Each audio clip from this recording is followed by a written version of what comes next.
Chapter 11.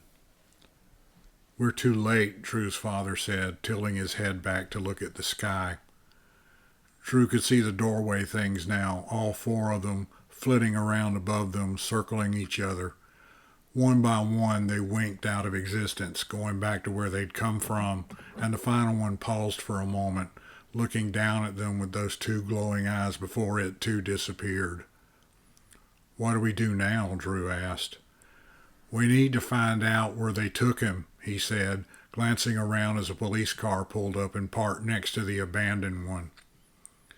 After a moment, the officer, a young woman, got out of the car, slipping a nightstick into a holster on her belt. Who are you and what are you doing in the park at this hour? She asked them, her right hand almost casually coming to rest on her hip near the handle of her pistol. Have you heard of Imhotep in your studies? He asked, and she could feel him doing something, working with his power. No. Who is that? Drew asked. He is the knower of secrets. He knows all things. Then we can ask him where we need to go. Yes. However, there is a price he demands, a sacrifice. Observe. You will need to know this. The officer's hand darted to the handle of her pistol, about to draw it. Freeze! Show me your hands or I'll... She paused, and Drew could feel her father's power was holding the woman still, paralyzed.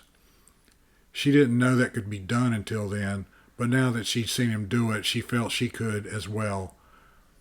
Her father drew a small vial of dark liquid from his coat pocket and removed the stopper from it, walking towards the officer. He gestured with the opened vial, splashing the liquid across the officer's clothes. He began to speak in a sing-song voice, chanting, and she felt the power swirling around him as he did so. Imhotep, your knowledge we seek, the secrets only you can tell. Imhotep, we offer this soul, the price in a human shell. His power surged, and a storm appeared in the air above the police officer, forming in moments, full of lightning, the wind beginning to howl. A bolt of lightning struck the officer, and instead of flashing into non-existence, it remained there, dancing over the officer's body quickly, painting it with its power. Then the lightning stopped. The wind died down, though the clouds remained. What now? Drew asked. Wait, her father said. It grew quiet, deathly quiet, and she could tell that he was no longer holding the officer still. In fact, he wasn't using his power at all now, though the officer still didn't move. The officer burst into flames then, becoming a human-shaped torch. Drew felt it, the woman's agony in the flames. What are you doing? She shouted over the roar of the fire. He didn't answer her. Where do we need to go to find the one we seek? He asked the flames. The officer's head, nothing more than a skull wreathed in fire, turned to him.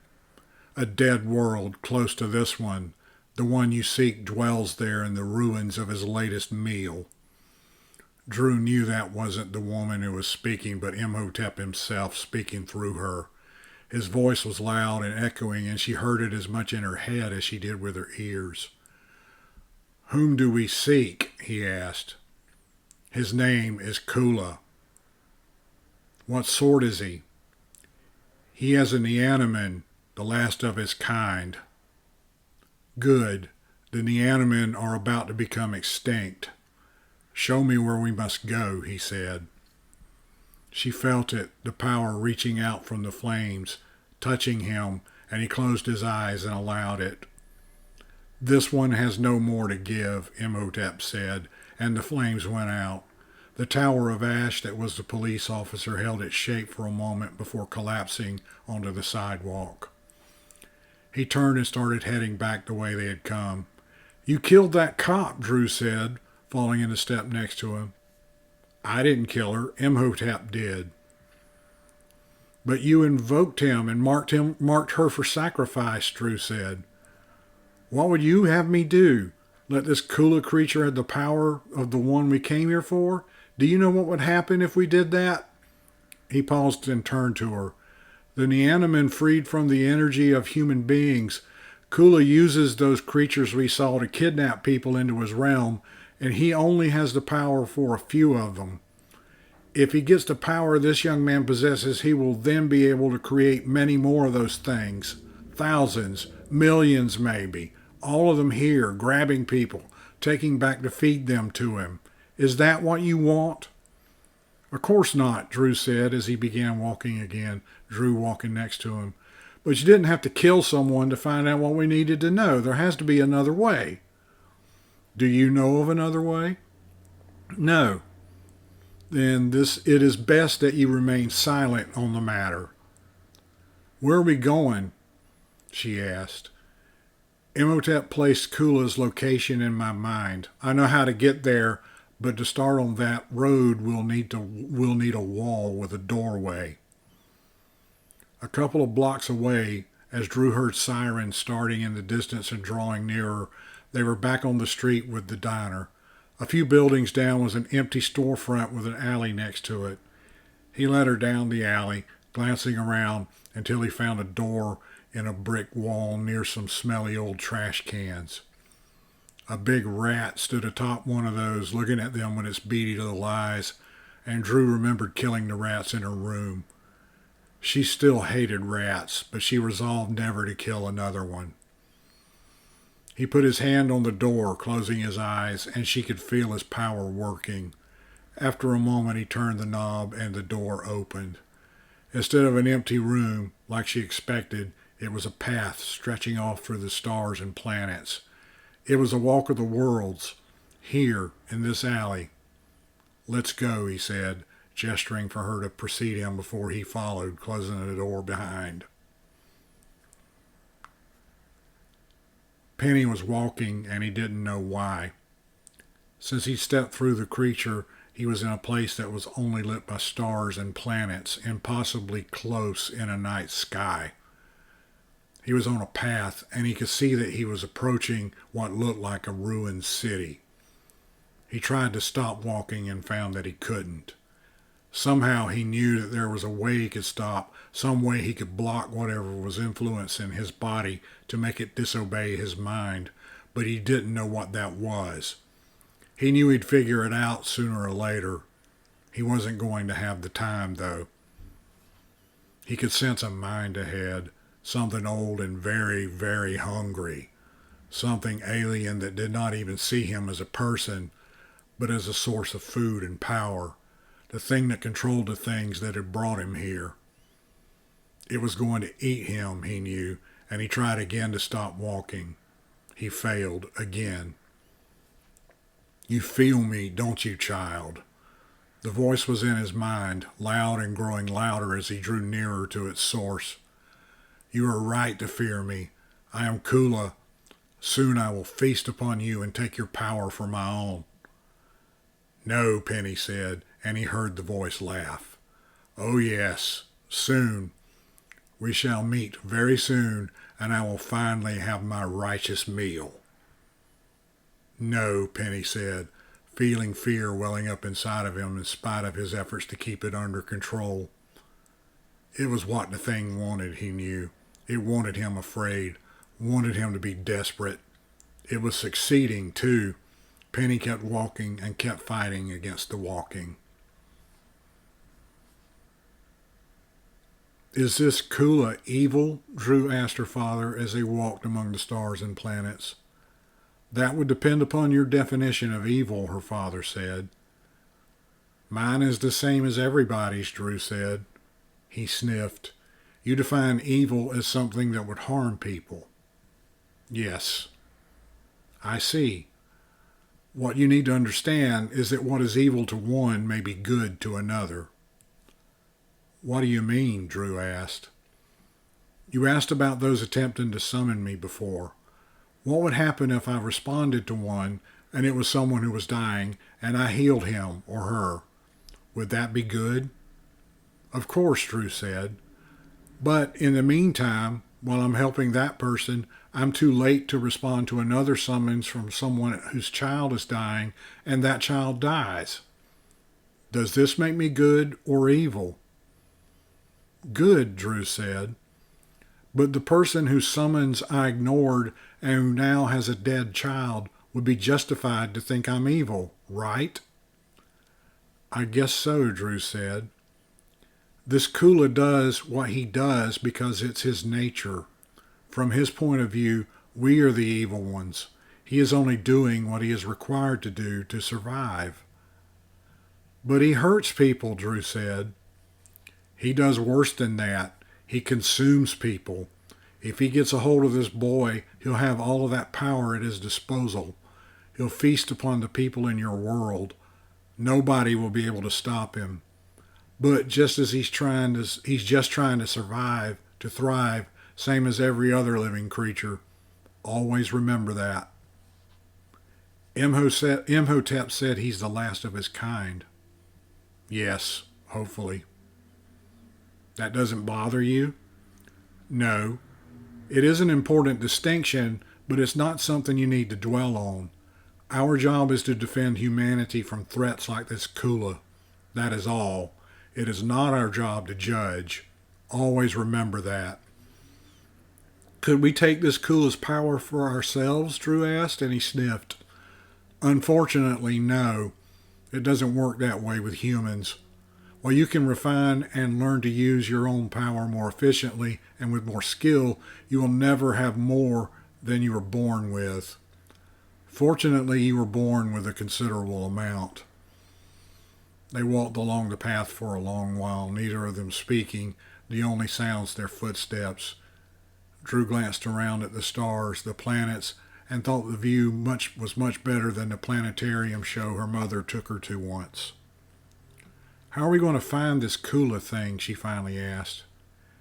He'll be where the boy is. Find the boy, find Kula. How do we find the boy? Drew asked. In this entire world, there are only 3 human beings, the 2 of us and the boy. You can sense humans from quite a distance. Use that power now.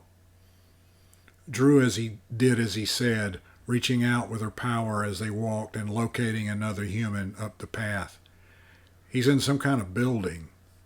Yes. Won't Kula see us coming? My hope is that he'll be focusing on the boy. Shouldn't we be hurrying? We don't want to get there too winded to do much, but we do need to pick up the pace. With that, he started walking faster, and Drew hurried to keep up with him.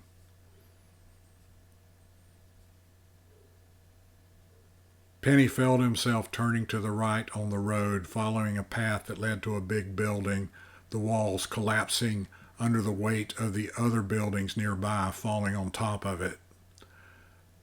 There were bones everywhere. Some of the bones were skulls, and to Penny's eye, they looked human. He felt and heard smaller bones underfoot as he walked. He entered the building through the wide, low doorway, and he knew he had finally arrived. The building, he felt, was some kind of temple, and in the middle of the floor was a low, flat table. Bones, including many more skulls, were heaped around it. Kula was lying atop the table. Penny knew it was Kula, even though he had no idea what Kula looked like. Kula was a gigantic, bloated catfish. At least that's what he appeared to be, though there was no water, Penny could see, for him to swim in. Kula's belly was huge, far enough to hang off of either side of the table, and his fishy eyes focused on Penny as he approached. Penny felt himself stopping, still a few feet away. Behind Kula, atop a platform against the back wall, were the 4 things that he'd seen before, the shadow things that had brought him here. They stood together, watching Penny, unmoving. Penny felt the snake coiling up, preparing to strike, and he was barely able to stop it. Somehow, he knew it wouldn't be a good idea. Come here, boy, Kula said, the voice echoing in his mind. Come closer so I can eat you.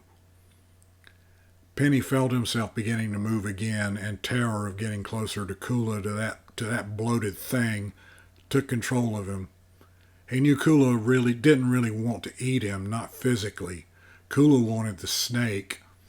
wanted him to lash out with it so he could catch it and suck it inside like a strand of spaghetti. Still, even knowing that, it was the only way he knew to defend himself. As he drew nearer, Kula opened his mouth wide, and Penny could see inside and knew that Kula could actually eat him physically, just swallow him whole, and he'd be trapped inside that fishy-smelling thing and digested, and it would still get what it wanted. Realizing that, Penny gave in and lashed out with the snake.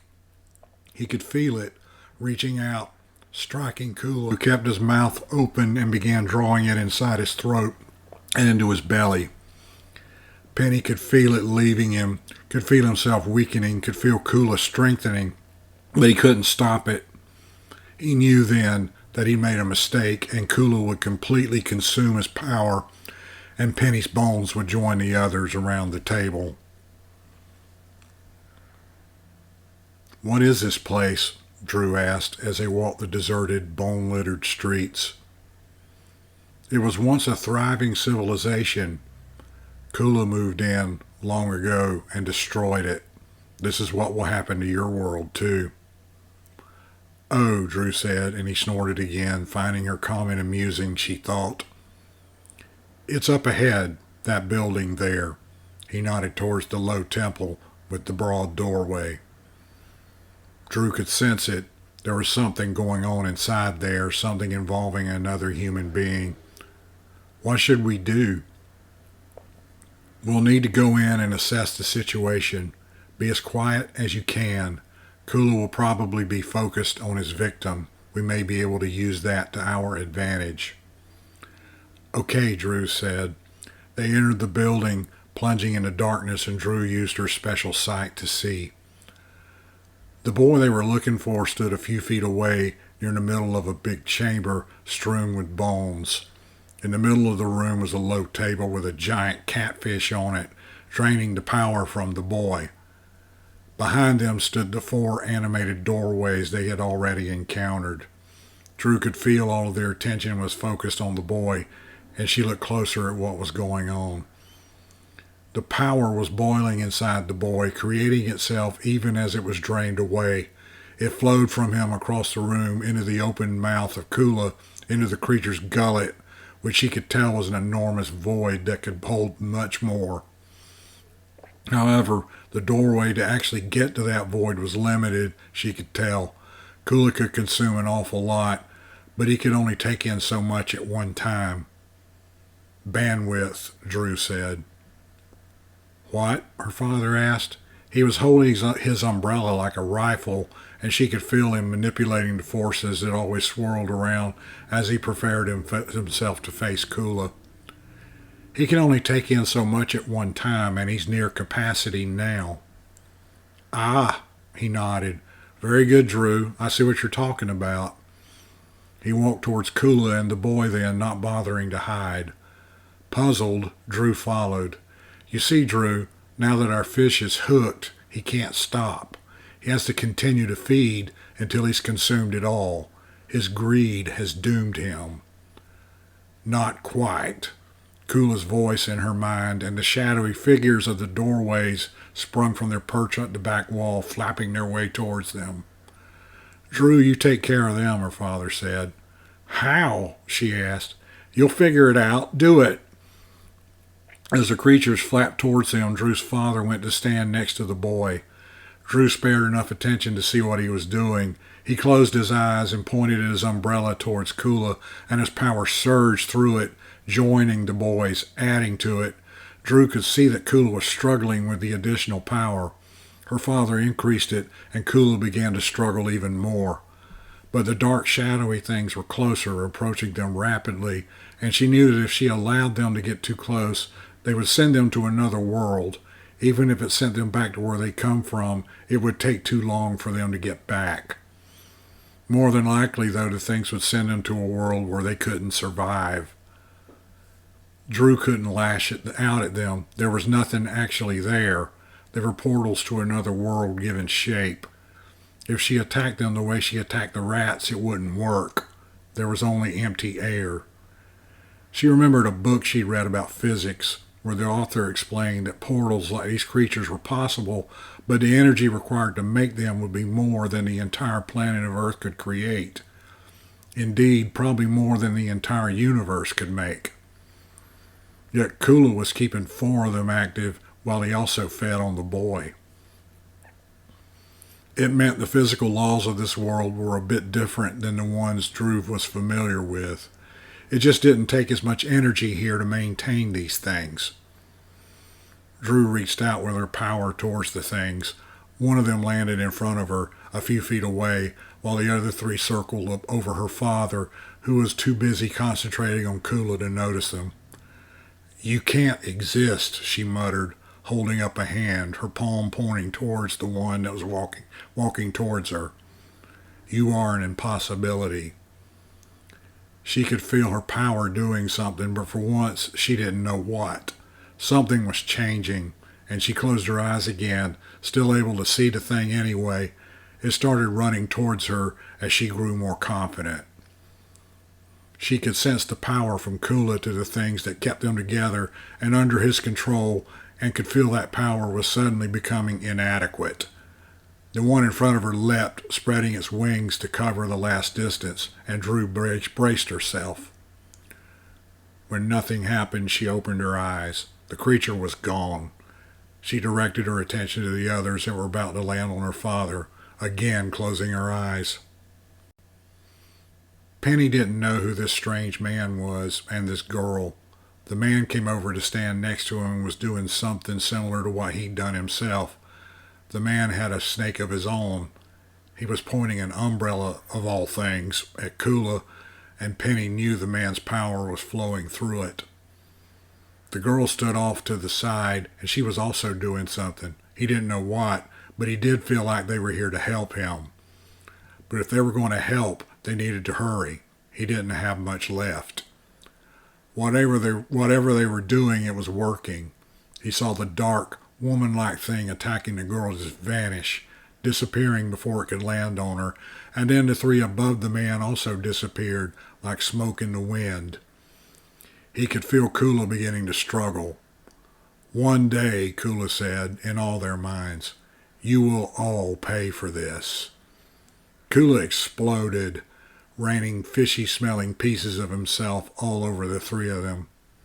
With that, the drain on Penny's power stopped, as did Kula's hold on him, and Penny sank to his knees, wondering if he had enough strength left to draw his next breath.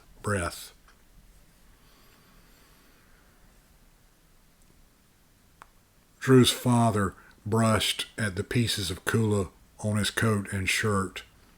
It didn't help. Drew herself had Kula hit bits in her hair and felt like some had worked its way under her shirt. It smelled like day-old fish, and she wanted to shower worse than she ever had before. "Well, that's that then," her father said. He shifted his grip on his umbrella, pointing it at the boy, who had not moved after collapsing to his knees. "What are you doing?" Drew asked. "Taking care of the problem." "We've already done that, Father." "No. Kula was only a side effect. The problem is this child here who possesses enormous power but has none of the training or discipline to control it." "You can't kill him," Drew said. "I don't see where I have a choice. If we take him back to his world, he'll still possess his power, and he'll use it again, and we'll have the same situation all over again. He won't be able to help himself." "I thought Kula drained it from him." "He did, but it will return in time." "We can train him then," Drew said, "like you're doing with me." "He's too old. The training must begin when you are a small child. He's past the stage where we can do anything for him." "Father, he's human. We're supposed to protect him." "It is sometimes necessary to sacrifice one or a few for the rest to survive. Go outside and look around. Kula did that. Someone like this boy brought him here to this place, and he consumed every living thing here. There are other things out there, things much worse than Kula, much more powerful. This lad would be a shining beacon for them. If we don't stop him, your world will eventually become just like this one. Is that what you want? No. Very well. He raised his umbrella again and pointed at the boy. Wait! What if we didn't take him back to his world? He'd die if we left him here too, only much more slowly. The boy looked at her, then at him. She could see the fear in his eyes as they debated his fate, though he was still too drained and exhausted to say anything. Let's take him back to Margincourt, Drew said. Really? His father asked. What do you propose? I'll train him. Even if he can't learn everything, maybe I can teach him to control his power so he's not a danger to others. There are things he can learn. This is not a good idea, Drew. Why don't we take him to see the Goloth? Let him decide. Her father sighed. Very well. He lowered the umbrella and took a step towards the boy, extending a hand, helping him stand. Who are you people? The boy asked, glancing at him. My name is Drew, Drew said. This is my father. He's the sorcerer. Call me Mr. Winston, her father said. My name is Penny, the boy said. Thank you for saving me and for not killing me. Your fate is still very much undecided, Drew's father said. Now, Penny, if you'll forgive me, there's something I must do. He raised the umbrella again, opening it this time, holding it over Penny's head. What? He started to ask as Drew's father pulled the umbrella closed over him. He disappeared inside of it, and Drew knew this was the same thing he'd done to her back in her mother's house. Very well, he said, slinging the umbrella over a shoulder. Let's go home. Chapter 12. They did not speak much on the long walk back to Margincourt.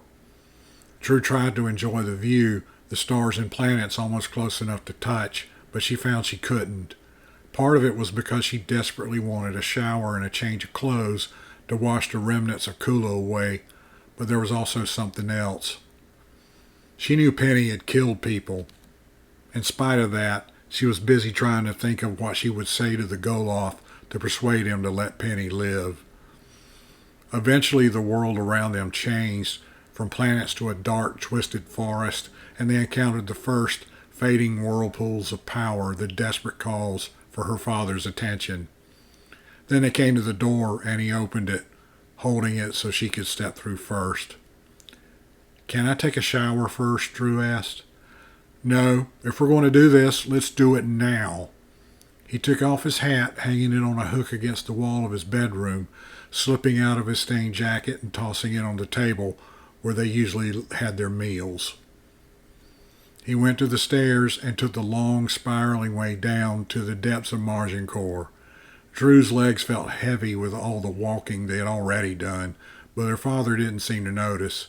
He had the umbrella containing Penny over his shoulder, and he was whistling quietly another tune she didn't recognize.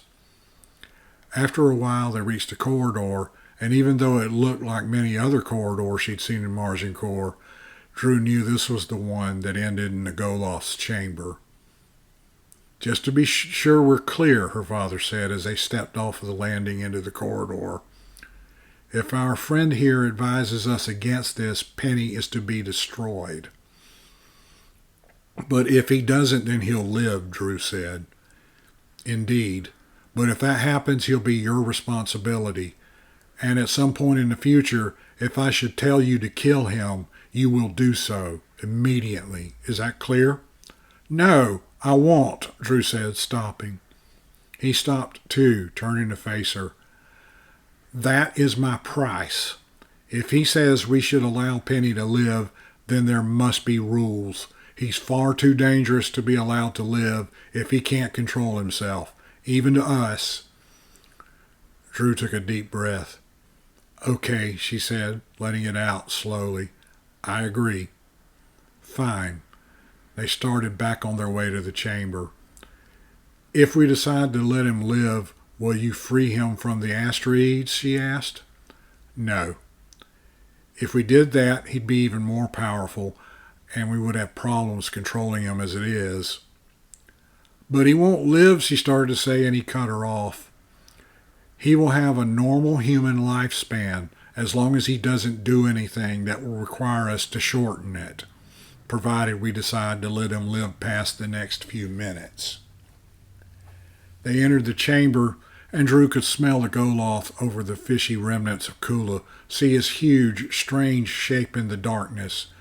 She could feel him leaning over, and suddenly those eyes were back. She could feel something strange now. The first time she'd met the Goloth, she felt like he was amused and pleased. Now, though, she felt he was tired and sad. "Hello, Dwight and Drew. I sense you bring another here to visit me," the Goloth said in his whispery voice. "Indeed, old friend." Her father took the umbrella off his shoulder, held it up, and opened it carefully, revealing Penny, still standing like he was back when he'd been rescued from Kula. He was facing away from the Goloth towards Drew's father and the hallway leading to the chamber. "Are you doing?" Penny asked, finishing the question he'd begun in a different world. Penny glanced around, confused at the abrupt change in his surroundings. Drew indicated with her head that he should turn around. Penny did so and recoiled when he saw the Goloth suddenly looking at him. "What is that?" he gasped. "Keep it away!" Drew could feel it, the power stirring in Penny, but he was still too weak for it to do much damage if he actually used it. "He's a friend," Penny said, touching his forearm, trying to reassure him. He glanced at her, his eyes wild with fear. "What are you doing to me?" he asked. "Penny," Drew said, "please listen to me. It's very important that you calm down and control yourself, okay? All of us here are like you. We know what you can do because we can do it too." Drew glanced at her father, who nodded. "You had best listen to her, Penny," her father said. The Goloth made a rumbling sound, clearing his throat, asking for attention. "What is it you require from me?" he asked. Drew turned to him. "Father and I have an agreement. If you say Penny should live, then we won't destroy him. And if I say nay, then you destroy him," the Goloth said. "Yes," Drew said. She grabbed Penny's forearm, gripping it tightly, trying to convey to him how important it was that he remain calm and quiet. "You burden me, Dwight," the Goloth said. "I'm sorry, old friend." Her father did sound a bit sad when he said it. Letting him survive will allow Drew to learn more than any other sorcerer before her. It will cause her to be the mightiest sorcerer in history if it doesn't result in the destruction of everything we know. The big eyes of the Goloth closed, but he remained there, and she could feel the sadness coming from him in waves. "What's wrong?" Drew asked. "Knowledge and wisdom come at a cost, child." The eyes reopened, and he moved so that one of his hands was close enough for Drew to see it, shackles and all. The scars, twisting and covering all the fingers, the back of his hands, all of his flesh that she could see, and as he moved his fingers, the interplay of skin and muscles seemed to make the scars dance and move like they were themselves living creatures, their movements telling a story in the Goloth's flesh. "Such a cost. Are you willing to pay it?" She heard her father sigh. "Somehow I knew you would say something like that," he said. He turned to face Drew. "The choice is yours, Drew. You just heard that letting Penny live is going to cause you immeasurable pain and suffering. But there will be joy, great joy, and love," the Goloth said. "All is not complete darkness." "See," Drew said, "I choose to let him live." She glanced at Penny, who still looked confused, but she could sense the fear was dying down a bit. "What does that mean?" Penny asked, glancing around, not sure who to direct the question towards. "It means she is responsible for you," her father said, and Penny faced him. "Here are the rules. Drew will show you around to your rooms. You will be locked in them. You will only be allowed out of them when Drew can escort you. If I should find you in the hallways unescorted, I will destroy you immediately. If you should give me cause, I will give the order to Drew, and she will destroy you. In the meantime, we will begin instructing you as to how to control your power so that you will be less of a danger. Is that acceptable?" Penny swallowed and took a deep breath. "Yes," he finally said. "It is done," the Goloth said, and the sadness was there, Drew thought, only deeper and stronger. Penny was given the rooms across the hall from Drew's. She and her father led him there, unlocking the door, and Drew noticed it would only be unlocked from the outside. Penny entered the room, and Drew was hoping he'd use the shower first to wash the remains of Kula off, but instead he collapsed onto the small bed against the wall and was immediately asleep. She could sense how exhausted he was and how the power was inside of him. It was slowly replenishing itself, but it would take some time before he was as powerful as he had been. They stood at the foot of the cot, looking down at him. "I think he's going to be okay," Drew said. "I have my doubts," her father replied. "Then why did you let me decide to keep him here?" Drew asked. "Because some lessons have to be learned the hard way in order for them to be appreciated, even if the cost is everything we know. I'll teach him not to use his power, to control it, just like you taught me." "It's not his power that will be the problem, Drew. It's his judgment." "I don't understand," Drew said. "I'm afraid that you will, only too well, in time." He sounded as sad as the Goloth, she thought. Hello, this is J. Franklin Evans. Thank you for listening to this episode of Stories That Suck. Did it suck? Let me know. Be sure to like and subscribe.